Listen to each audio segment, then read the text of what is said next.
incomparável, a ti, o nosso Deus de amor. Tu és imutável, tua fidelidade é eterna. Tu de novo terás compaixão de nós. Salve, salve, salve Maria! Louvado seja nosso Senhor Jesus Cristo, para sempre seja louvado. Seja bem-vindo, seja bem-vinda ao nosso retiro quaresmal online hoje, terça-feira. Mais uma reflexão, fazendo aí esse itinerário de preparação para a Páscoa do Senhor. E eu quero acolher com muito carinho, uma vez mais, você aí que vai chegando para a nossa reflexão da noite. E acolher também a você que assiste o vídeo, a pregação, em outro horário. Tem gente que de dia, no intervalo, vai assistindo uns pedacinhos ao longo do dia, ou então de madrugada você acorda e coloca aí a reflexão, não importa. O importante é que nós estamos então percorrendo esse caminho através das reflexões, da palavra de Deus, do ensinamento da nossa Santa Igreja, e assim nós vamos vivenciando verdadeiramente essa experiência de Deus em nossa vida, porque todo esse caminho é o que? É experiência de Deus, fazermos a experiência de Deus, do perdão, da misericórdia, da conversão, para que a Páscoa seja um verdadeiro tempo de renovação espiritual para todos nós. Por isso, filhos e filhas, já iniciamos rezando, em nome do Pai, do Filho e do Espírito Santo. Amém. Invoquemos o Divino Espírito Santo de Deus. Vinde, Espírito Santo, e enchei os corações dos vossos fiéis. Acendei neles o fogo do vosso amor. Enviai o vosso Espírito, e tudo será criado, e renovareis a face da terra. Oremos. Ó Deus, que instruíste os corações dos vossos fiéis, com a luz do Espírito Santo, fazei que apreciemos retamente todas as coisas, segundo o mesmo Espírito, e gozemos sempre da sua consolação por Cristo, Senhor nosso. Amém. Ave Maria, cheia de graça, o Senhor é convosco. Bendita sois vós entre as mulheres, e bendito é o fruto do vosso ventre, Jesus. Santa Maria, Mãe de Deus, rogai por nós, pecadores, agora e na hora de nossa morte. Amém. Nossa Senhora, boa Mãe, rogai por nós. Espírito Santo de Deus, vinde nos iluminar a mente e o coração do Padre, daqueles que vão ouvir essa reflexão, que eu seja um instrumento de Deus na vida de cada irmão e de cada irmã. Tocai o coração, os ouvidos deste filho, desta filha, para que possa também ser tocado pela palavra de Deus e pela graça de Deus. Assim seja. Amém. Muito bem, eu quero agradecer a tantas feedbacks, de partilhas que as pessoas têm encaminhado pelo WhatsApp. Pessoas estão fazendo retiro, comentando, de como está sendo essa quaresma esse ano, também com as reflexões, e pessoas que a gente encontra aqui e acolá também na igreja, e que dizem: estou fazendo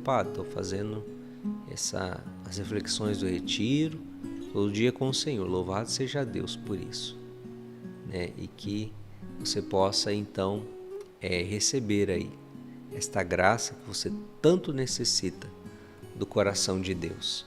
Olha, nós começamos a refletir sobre os mandamentos, então estamos com a palavra, com o catecismo e com algumas leituras espirituais.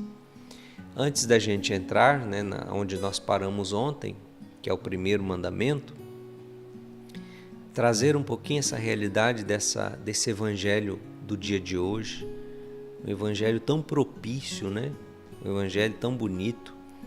Na verdade, a liturgia da palavra, ela faz assim uma ligação, muito, muito especial da primeira leitura com o Evangelho, né? A primeira leitura que hoje fala é aquela profecia de Ezequiel, né? Do rio, do rio que brota do trono, do templo de Deus. É uma visão que Ezequiel tem, né? Um rio que brota do lado direito do altar de Deus. E um rio que vai jorrando, e por onde ele passa, ele vai fazendo tudo crescer, tudo vivificar. E esse rio vai aumentando, né? Vai ficando mais caudaloso a ponto de, né, Ezequiel não poder mais atravessar este rio. E aí ele vai dizer, né, por onde esse rio passar, ali animais vão viver, haverá peixes, haverá vida onde passar esse rio. Nas margens do rio crescerá toda espécie de árvores frutíferas, as folhas não murcharão, cada mês darão novos frutos. Então, aqui é uma visão, né? Uma visão sempre tem esse sentido metafórico. E aí nós vamos compreender que este rio que brota do altar, né, do trono da graça de Deus, é o próprio Cristo. No Evangelho de hoje, um homem há 38 anos, sobre uma maca, paralítico, e que ficava esperando alguém que o mergulhasse na piscina de Betesda. Era ali uma piscina que se acreditava que um anjo descia ali e movia as águas, e na hora que as águas se moviam, quem entrasse na piscina era curado, o primeiro, só um. E aquele homem ficava ali esperando, mas não tinha quem o ajudasse. E Jesus é aquele que chega e diz: queres ficar curado? E Jesus o levanta e aquele homem não precisa mais mergulhar naquela piscina. E ele está curado. E Jesus então vai dizer, né, você não precisa mais destas piscinas do mundo. Você precisa da água viva que eu te dou. Eu sou esta água viva. Em mim, mergulhe na minha misericórdia, na minha graça. Porque este rio por onde Jesus passa, esse rio de água viva, tudo vivifica. É a experiência da fé. E nessa quaresma esse rio precisa passar aí, na tua vida, na tua casa, te vivificando, fazendo renascer tudo aquilo que está morto, tudo aquilo que está triste, tudo aquilo que está vazio. É Cristo, é o Espírito Santo de Deus. Mas assim como Jesus disse para aquele homem, Jesus diz também para mim e para você: de hoje em diante não voltes a pecar, para que não te aconteça coisa pior. Então quer dizer, na verdade Jesus purificou aquele homem dos pecados e isso trouxe a saúde. Assim também quaresma é esse tempo que a gente precisa permitir que esse rio de água viva que é Cristo nos lave, nos purifique e que a gente se proponha uma vida nova, né? Sem continuar escravo do pecado. É isso que nós precisamos nesse tempo quaresmal. E ontem iniciamos o primeiro mandamento da lei de Deus, paramos aí no parágrafo 2094 do Catecismo, e hoje nós continuamos o mandamento quando Jesus diz, né, em relação ao primeiro mandamento, amar a Deus, só a Ele prestarás culto, só a Ele prestarás culto. E de que maneira então nós prestamos culto ao Senhor nosso Deus? Culto de adoração, culto de oração e culto de sacrifício. Então, essas três formas de nós prestarmos o nosso culto ao Senhor. A adoração, né, que a adoração deve sempre estar presente na nossa vida. A oração, que é a oração cristã e todas as suas formas de oração, desde, por exemplo, a liturgia, o culto divino, a Santa Missa, que é a oração por excelência. O sacrifício, né, sacrificar a Deus, né? Em Quaresma, por exemplo, a gente faz penitências, são formas de sacrifício. É claro que o mais sublime e perfeito sacrifício é o sacrifício redentor de nosso Senhor Jesus Cristo. Esses nossos pequenos sacrifícios, renúncias do dia a dia, mortificações, né? Meio que são mimos, né? Que se unem ao grande, nós unimos, nós ofertamos, unimos ao sacrifício de Jesus, né? Ao corpo de Cristo. E hoje continuamos então falando ainda nesse contexto, né, do culto a Deus, das promessas e dos votos. Olha, que é uma coisa importante até para a nossa vida prática. Porque tem muita gente que faz voto, que faz promessa e depois esquece de pagar. Esquece de cumprir. Então, né, vamos ver o que a igreja nos diz sobre isso. Em várias circunstâncias, o cristão é convidado a fazer promessas a Deus. Então isso não é só essas devoções, né? Vou fazer uma promessa a Nossa Senhora Aparecida, São José. Não. Estamos falando aqui em primeiro lugar do quê? Das promessas feitas a Deus através dos próprios sacramentos da igreja. Por exemplo, no batismo. No batismo você faz promessas a Deus.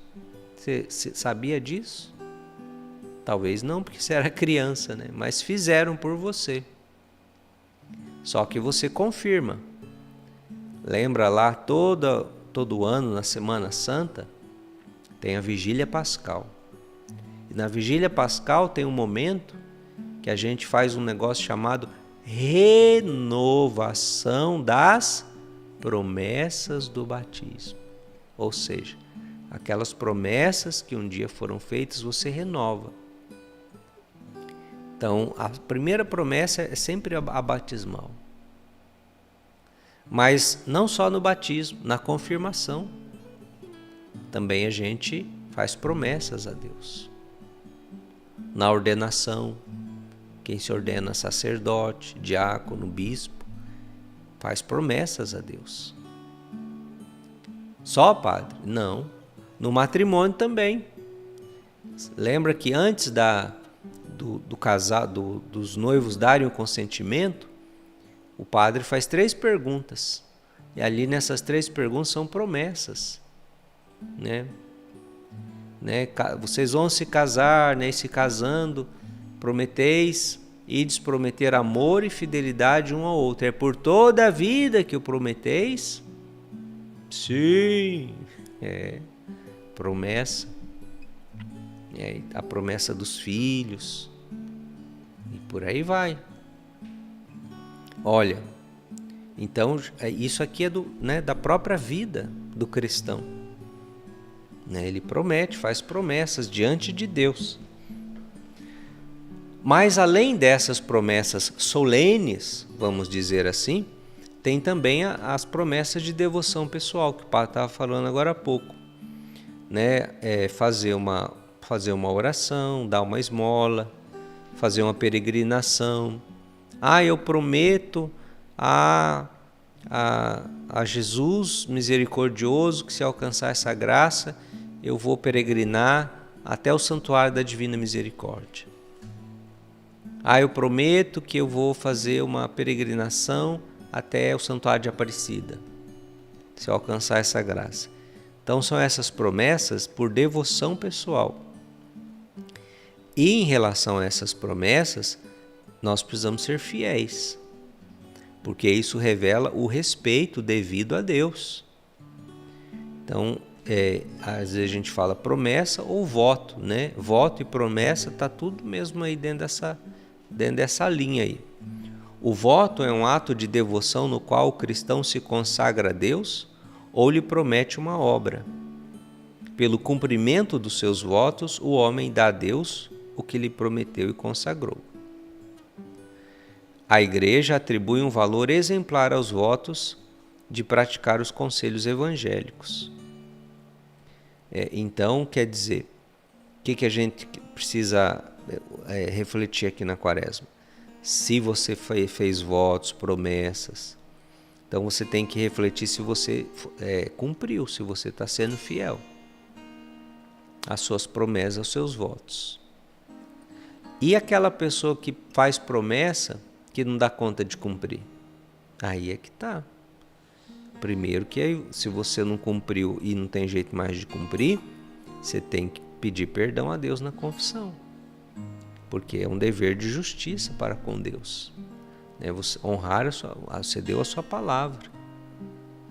Então é preciso, se não conseguiu, confessar isso também. Em certos casos, a igreja pode, por motivos adequados, dispensar dos votos e das promessas. A igreja, não é por conta própria. Eu me dispenso. Não. É a igreja. Então, por exemplo, fez uma promessa que não dá conta de cumprir. Porque na hora do desespero, a pessoa promete mundos e fundos, Então, você conversa com o sacerdote, com o padre, expõe a situação e já leva para ele uma sugestão. Olha, eu quero substituir essa promessa que eu fiz por isso aqui, por essa outra satisfação. E aí, se o padre então fala, está permitido, então é isso aqui, que a igreja pode dispensar ou substituir. Em alguns casos o padre pode até falar, não, você está dispensado dessa promessa, não precisa mais, o que você já fez já é suficiente, então essa ponderação por parte da igreja, para não ficar uma coisa também, assim, solta, subjetiva, só da cabeça da pessoa. Mas então, aproveita a quaresma e veja aí se você, de repente, lá no passado, não andou fazendo aí promessas, alcançou graça e depois não deixou de cumprir a promessa, Não é que Deus vai ficar castigando por isso, mas volta a dizer, honrar nossa palavra, um dever de justiça diante de Deus, tudo isso é importante. Tem uns ditados, umas coisas aí que, assim, aí já é exagero, porque tem santo que é vingativo. Então não é santo, porque se o santo é aquele que viveu o evangelho, viveu o mandamento de Jesus, de perdoar, de amar. E vingança é contrária ao mandamento de Jesus, Já ouvi um monte de gente falar, cuidado com promessa para Santo Rei, que Santo Rei é vingativo. Se não cumprir a promessa. Não, imagina. Claro que você tem que cumprir sua promessa. Mas os 3 reis lá do Oriente, eles nos ensinam a adorar Jesus, não nos ensinam vingança.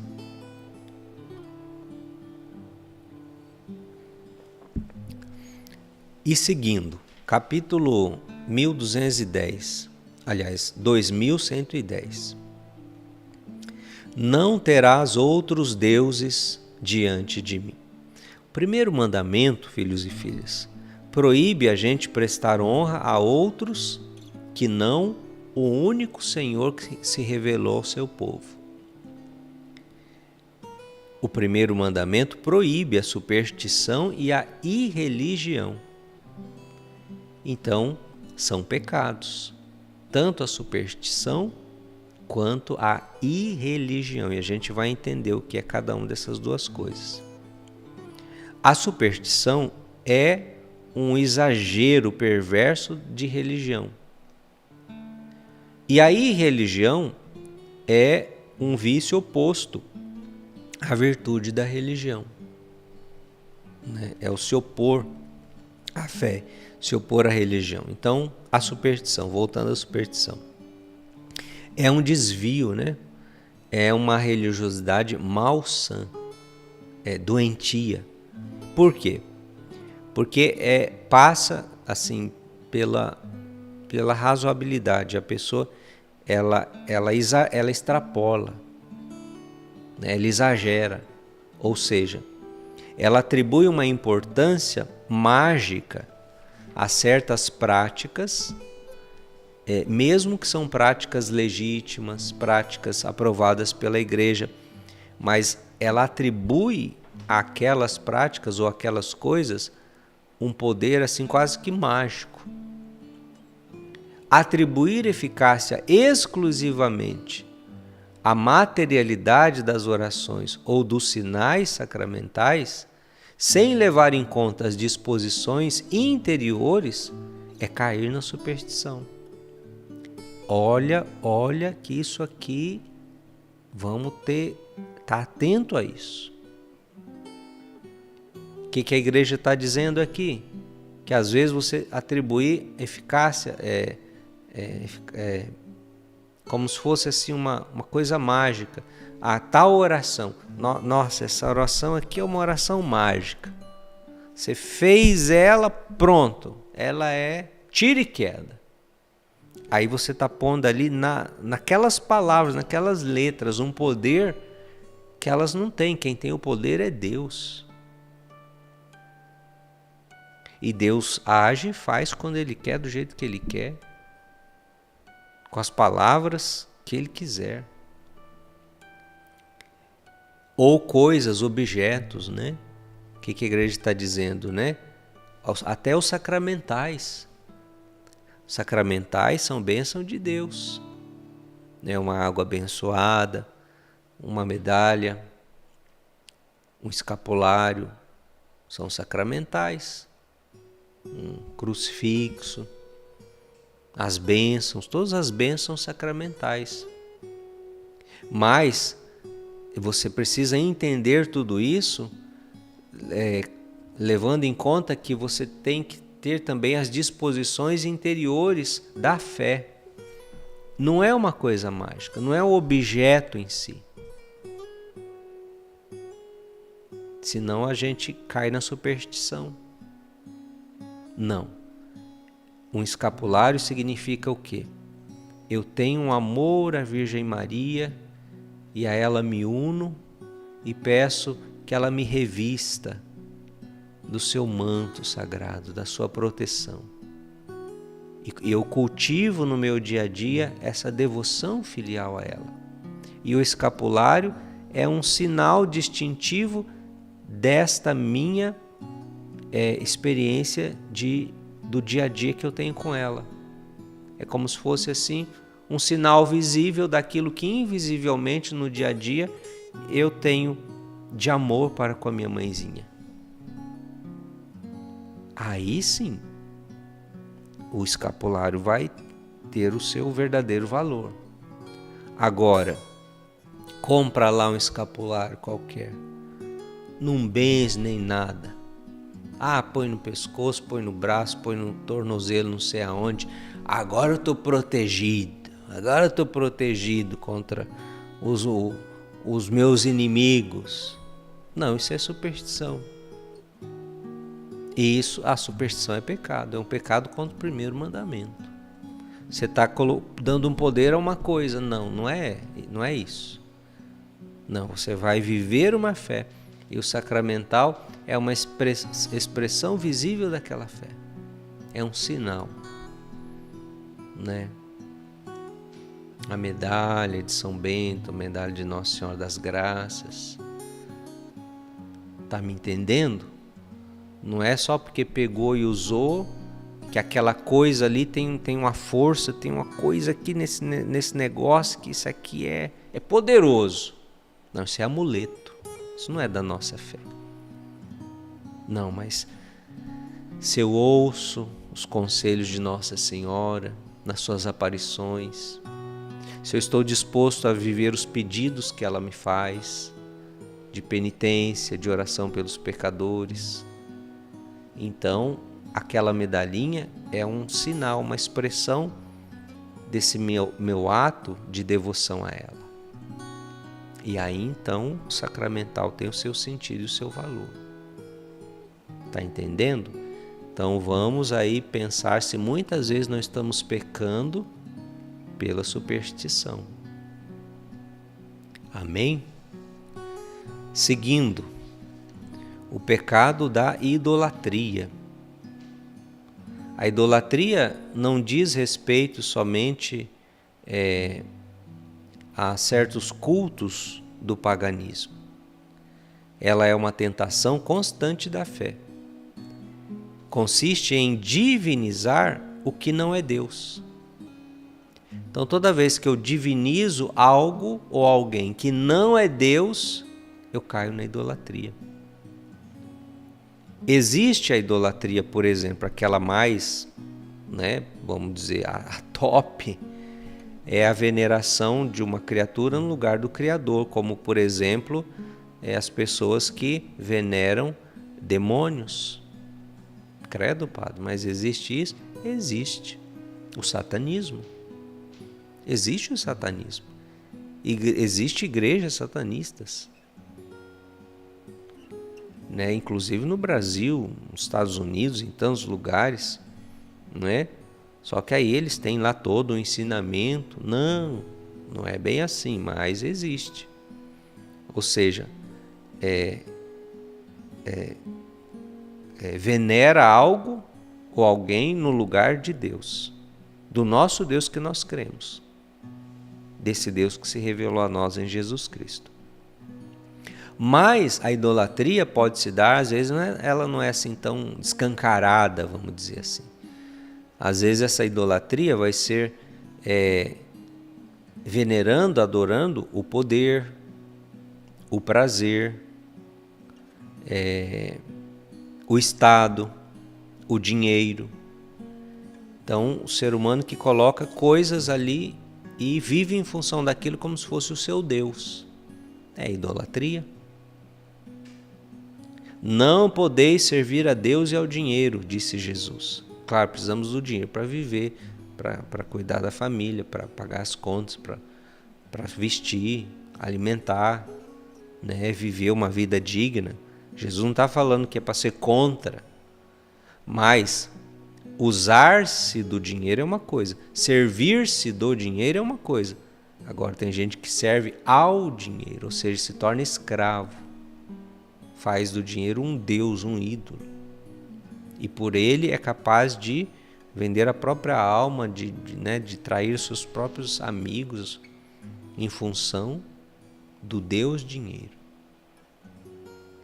Numerosos mártires morreram por não adorar a besta, recusando-se a simular o culto no tempo da perseguição do Império Romano nos primeiros séculos. Então o Império tinha sua religião, tinha os seus ídolos e tinha que incensar aos deuses romanos, e os cristãos eram mortos porque se recusavam a isso.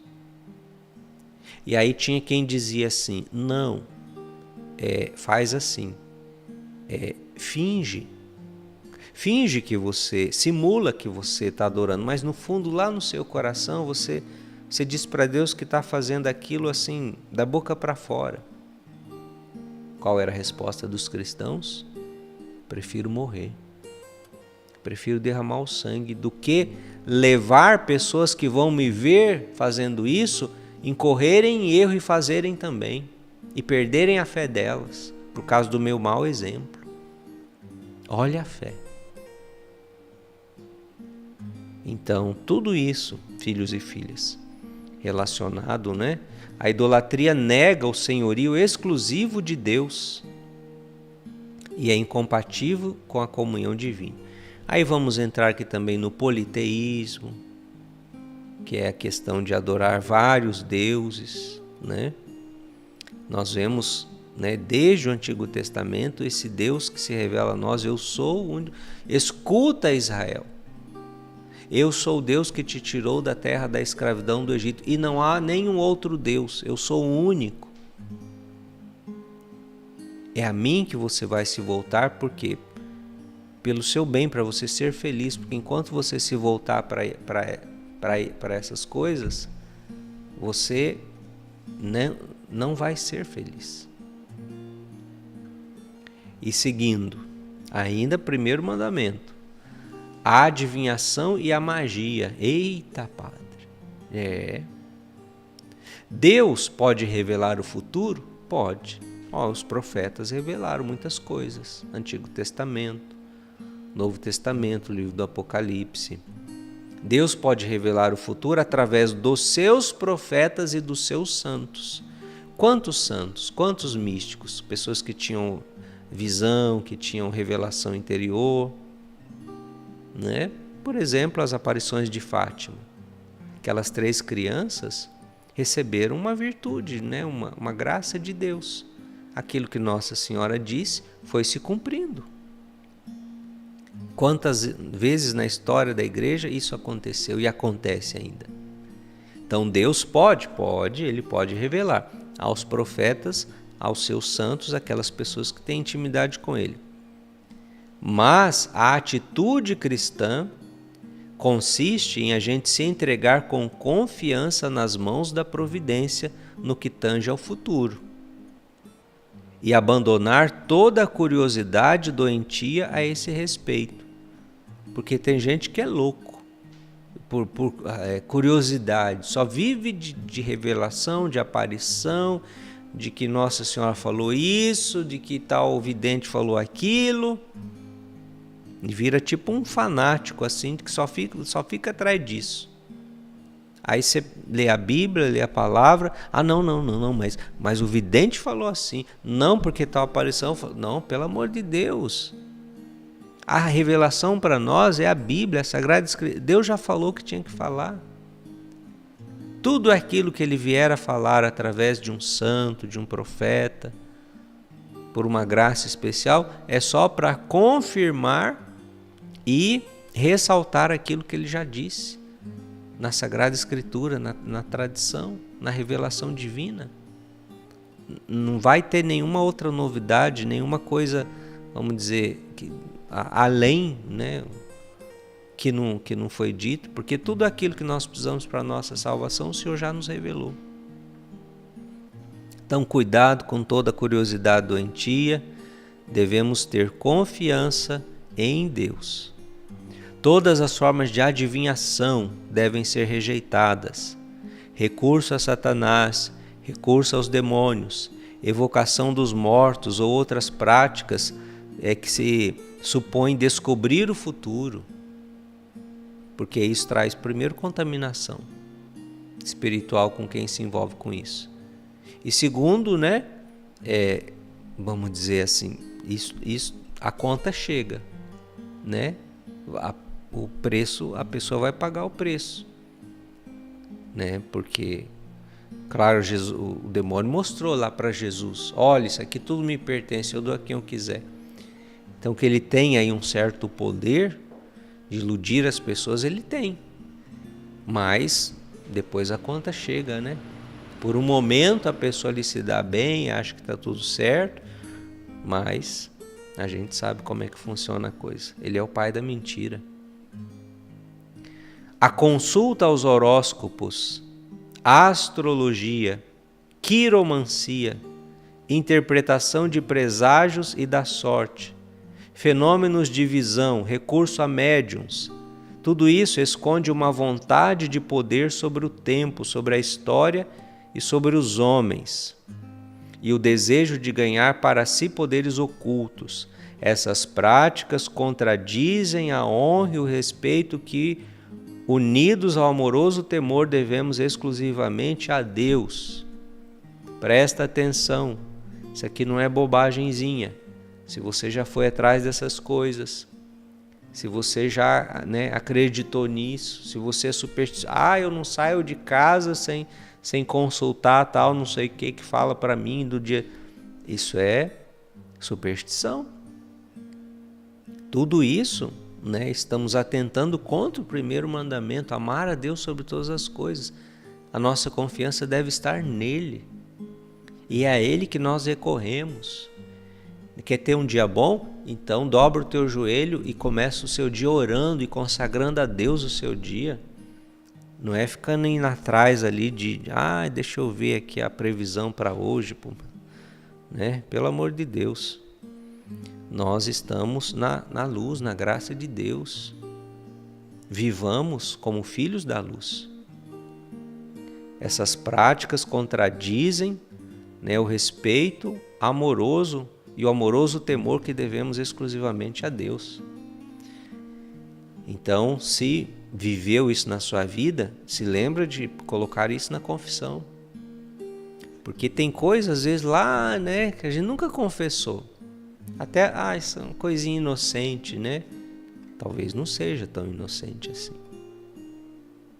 Sobretudo porque está ligado ao primeiro mandamento da lei, não é ao 10º. Aí vem mais. Todas as práticas de magia ou de feitiçaria, veja que a coisa vai ficando, né, cada vez pior. As práticas de magia e feitiçaria com as quais a pessoa pretende domesticar os poderes ocultos ou colocá-los a seu serviço para obter o poder sobrenatural sobre o próximo. Então, magias, sortilégios, feitiçarias, o tal dos trabalhos, né, que o povo fala. Então, não estamos aqui para dizer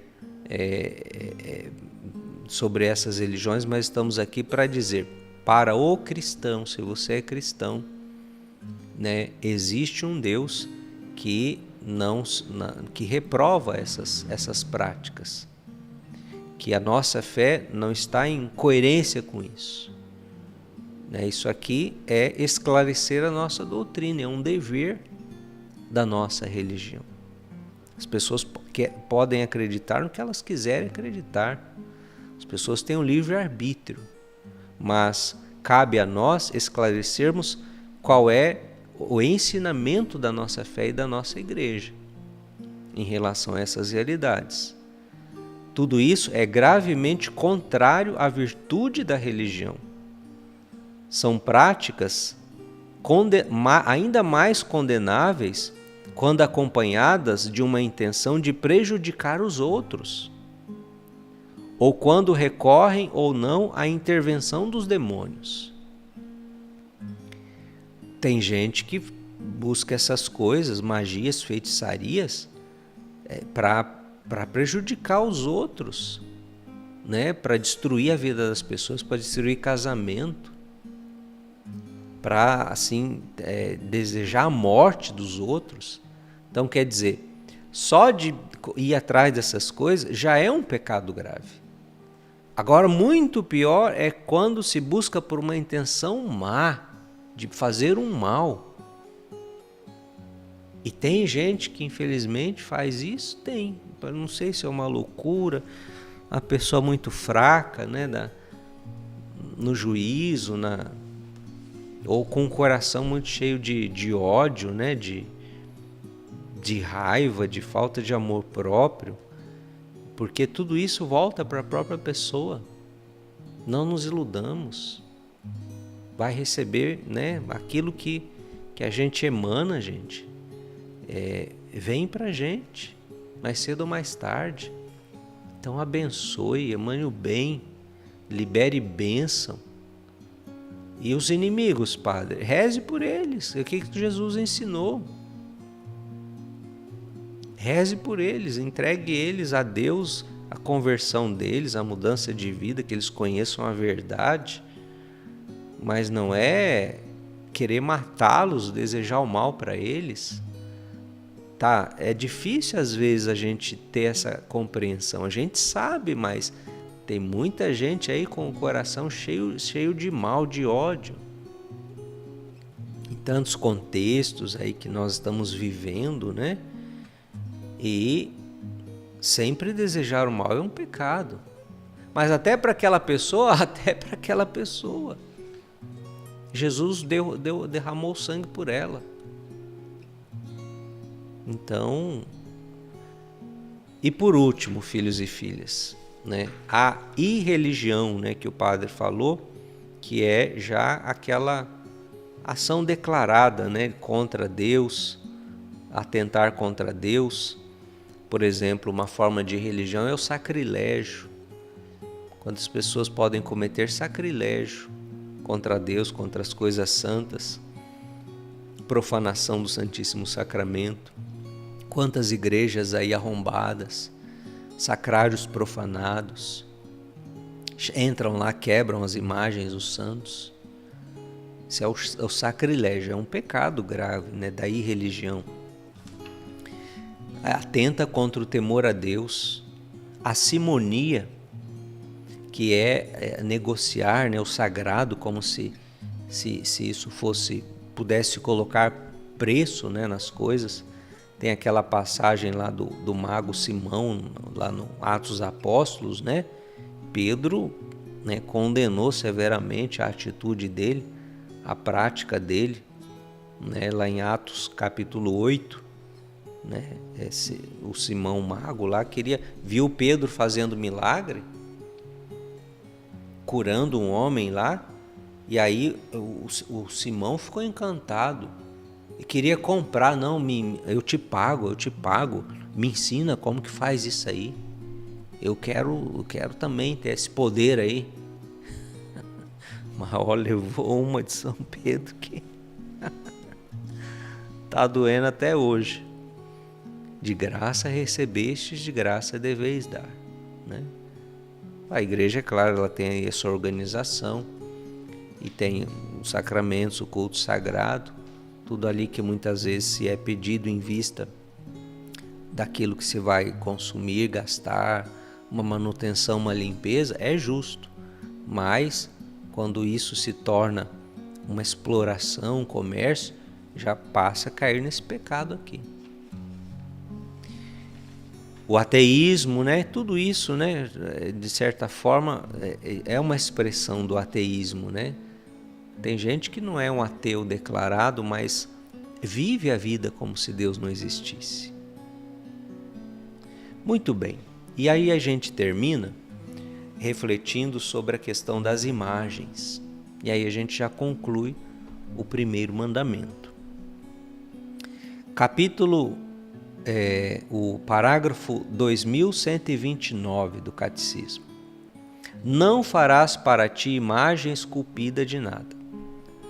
O mandamento divino incluía a proibição de toda a representação de Deus por mão do homem. Está lá no Deuteronômio. No entanto, desde o Antigo Testamento, em contrapartida, nós vamos ver passagens da Sagrada Escritura onde Deus ordena ou permite a instituição de imagens que conduziriam simbolicamente à salvação por meio do Verbo encarnado. Um exemplo disso, lembra do Evangelho de domingo? Assim como Moisés levantou o quê? Serpente de bronze. Poxa, pá, nunca tinha pensado nisso.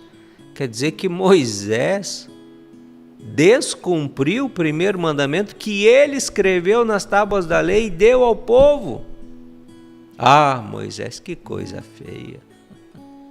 Não, né, gente? Vamos ter bom senso. Moisés entendeu o espírito da lei. Por isso, quando Deus manda ele, foi uma imagem, foi uma escultura, uma serpente de bronze, amarrada sobre uma haste.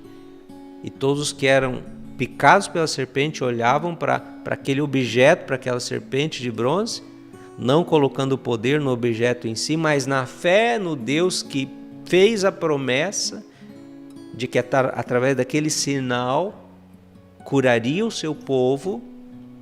Através daquela fé no Deus e não na coisa, eles foram curados. Então, a serpente de bronze, a Arca da Aliança. Como é que você acha que era essa Arca da Aliança? A Arca da Aliança que guardava as tábuas da lei.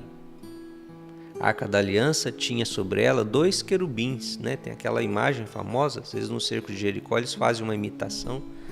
São 2 anjos assim com as asas bem longas assim voltadas para um de frente para o outro. São os querubins da Arca da Aliança que havia lá no Templo de Salomão. É imagem, é escultura, é representação de coisas. Então, em tudo isso a gente vai entender o quê? Então, aqui exige o quê? Interpretação. Uma hora Deus fala não, outra hora Deus fala pode.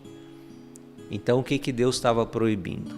Adorar a essas coisas como se fossem deuses, ídolos. Essa é a ideia. Mas que essas realidades, mesmo entre o povo de Israel e depois os cristãos, claro que nos primeiros séculos houve toda a polêmica, né? Os iconoclastas que eram contra a questão das imagens, século VII, século VI, até o século VIII, até que um concílio definiu que não era um pecado de idolatria e de superstição, a veneração dos santos através das suas imagens. Mas isso também foi um processo de reflexão da igreja, de discernimento, de debate à luz do Espírito Santo. E qual que é a ideia que está por trás disso? Antigo Testamento, Deus é invisível, ninguém viu a Deus. Mas chegada a plenitude dos tempos, esse Deus invisível, esse Filho eterno, se fez carne e ele tinha uma forma humana, ele tinha um rosto, ele tinha um corpo, ele tinha cabelo, Jesus, as pessoas viam Jesus. E a partir de então, o Deus invisível se faz visível em Jesus. E a partir desse Deus que ficou visível para nós, então, representações dele, do Deus que nós agora podemos ver em Jesus, então não é considerado um pecado. Porque ele se encarnou e ele se tornou visível aos nossos olhos. Então os ícones de Jesus, as imagens de Jesus, aqui Jesus crucificado, da qual a serpente de bronze era sombra. Mas aqui está para nós a verdadeira, o verdadeiro que pode de fato nos curar do pecado. Então, Concílio Ecumênico de Nicéia, 787. Então foi Nicéia que definiu contra os iconoclastas o culto dos ícones, aos de Cristo e também os da Mãe de Deus, dos anjos e dos santos. Ao se encarnar, o Filho de Deus inaugurou uma nova economia das imagens.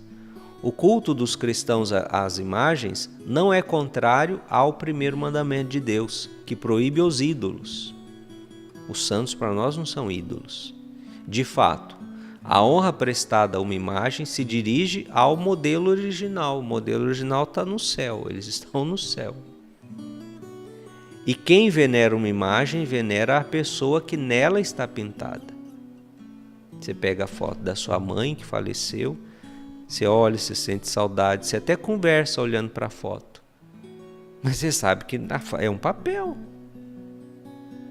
Você sabe que ela está lá, ou você espera que ela esteja junto de Deus e que ela ouça você ali olhando para a foto e falando com ela. Acho que criança com mais de 7 anos já tem esse entendimento, né? Não precisa a gente ficar aqui, né, querendo defender uma coisa meio óbvia. A honra prestada às santas imagens é uma veneração respeitosa e não uma adoração, que só se compete a Deus. Então é diferente, veneração e adoração. Adoração somente a Deus, ao Pai, Filho e ao Espírito Santo. A veneração, então, a igreja entende e discerniu, através da história dos concílios, que ela é lícita e não ofende a majestade e a glória de Deus. Pode ser que há situações em que as pessoas exageram e ali passam de uma veneração para uma verdadeira adoração. Aí é idolatria. Aí isso é preciso ser corrigido. Então o que a pessoa precisa? Ser evangelizada. Quando a pessoa é evangelizada, ela purifica a fé. E aquilo que está fora do lugar, que está em desordem, que está em exagero, colocando Nossa Senhora acima de Jesus, colocando isso acima das coisas, os objetos devocionais acima de Deus, não, está errado. E não tem que passar pano. Não, tem que evangelizar e falar, não, isso aqui só cabe a Deus, filho. E assim nós estamos fazendo um grande bem para essa pessoa. Mas tem que saber como falar, tem que saber como evangelizar. Jesus disse um dia, né? Não escandalizeis um desses pequeninos. é melhor amarrar uma pedra no pescoço e se jogar ao mar. Quantas vezes eu vejo aquela pessoinha analfabeta, a Bíblia dela é o terço que ela medita, né? Foi criado às vezes ali na roça, sem acesso a Bíblia, as coisas de Deus, a doutrina. E ela tem às vezes ali aquela fé rude, mas que às vezes dá uma lição na gente. E pode ter até ali um elemento que esteja fora do que é o ensinamento da igreja, do que é a nossa fé, mas saiba tocar isso com respeito, com delicadeza, porque às vezes ao invés de salvar, de evangelizar, você vai escandalizar a pessoa e você vai perder uma alma. Não é isso que Deus quer. Então, às vezes, essas religiões aí que chegam lá e desce o porrete, quebra o pau, isso e aquilo, o inferno e não sei, né? Será que é assim? Simplesmente? Será que a única maneira de levar a verdade é dessa forma? Então, isso tudo serve para nossa reflexão, não é? E filhos e filhas, assim nós vamos chegando ao final de mais um dia de reflexão. E primeiro mandamento: vencemos. Ufa, eita padre, achei que não acabava mais. Então ainda tem o segundo, é mais simples. O terceiro, que vai falar do dia do Senhor, que muita gente está esquecendo. E aí a gente já entra, né? Família, questão do próximo, né? A sexualidade e tanta coisa que temos aí, um bom caminho pela frente, mas com a graça de Deus nós chegaremos lá. Amém? Curve a sua cabeça.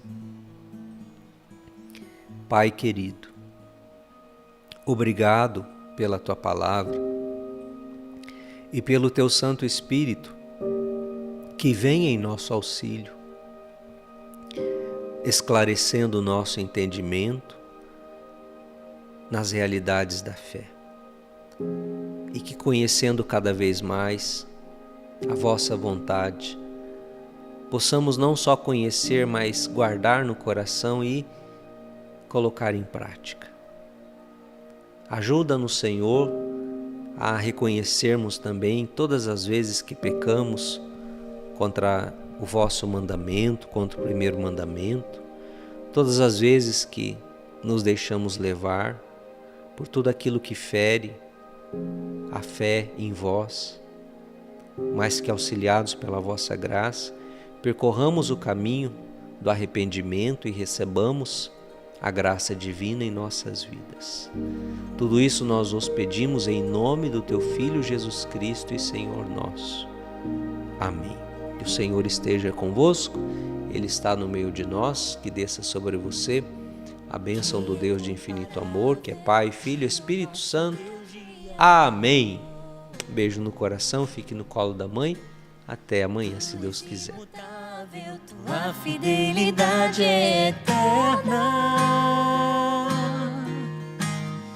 tu de novo terás